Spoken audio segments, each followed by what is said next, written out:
भाई भौणी को साथी रे नहीं श्रीक्षेत्र बसी कला गोसेई। बड़ भाई बलभद्र और सुनानाखी भौणी सुभद्रा सह श्रीक्षेत्र बड़ मंदिर बसी भक्त को तार आशीष बांटुची आम कालिया ठाकुर। कालिया ठाकुर लीला असीम, तार कथा असमाप्त। कालिया को नहीं कहानी भी असरती। सेमध्यु अन्यतम होउची भोजन परे महाप्रभु पानखिया कहानी। एकथा हुए तो अनेक जानिथिबे जे नाना व्यंजन भोजन करने पर आम कालिया पान खाए, हेले सेही पान पछरे थिबा सुंदर कहानीटी हुए तो आपण जानि नथिबे।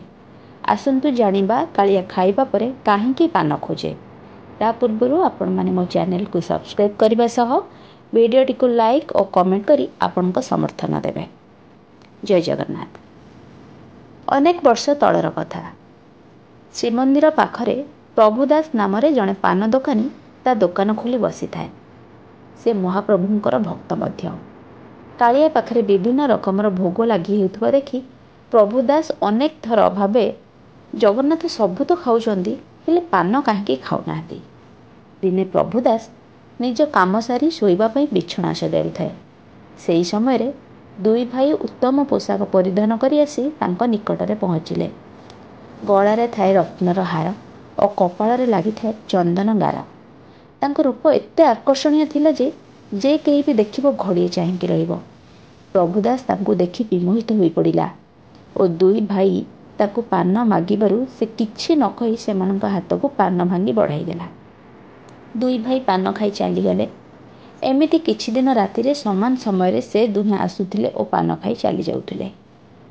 दिने श्रीमंदिरर सेवक बलराम दास से दुहीं को देखिले और प्रभुदास निकट को जाई सबु कथा पचारि बुझिले।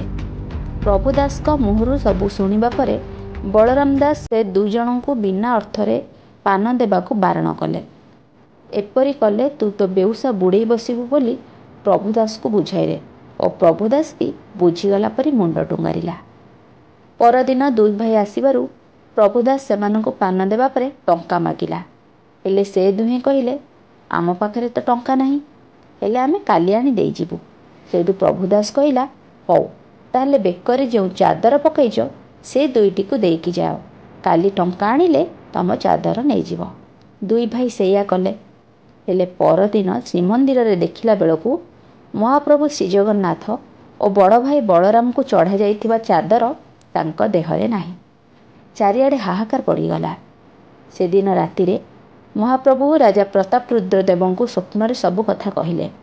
से दिन ठारू राजा महाप्रभु को खाइबा परे पान लगी करिबा नीति करबाकू सेवक मानकू निर्देश देले। एणे एकथा शुणी प्रभुदास खुशी रे आत्मविभोर होई पड़ुଥାଏ। महाप्रभु जे एते दिन धरी ता हाथरू पान मागी खाऊथिले से कथा भाबी भाबे से निजको धन्य मने करथाए। जय जगन्नाथ।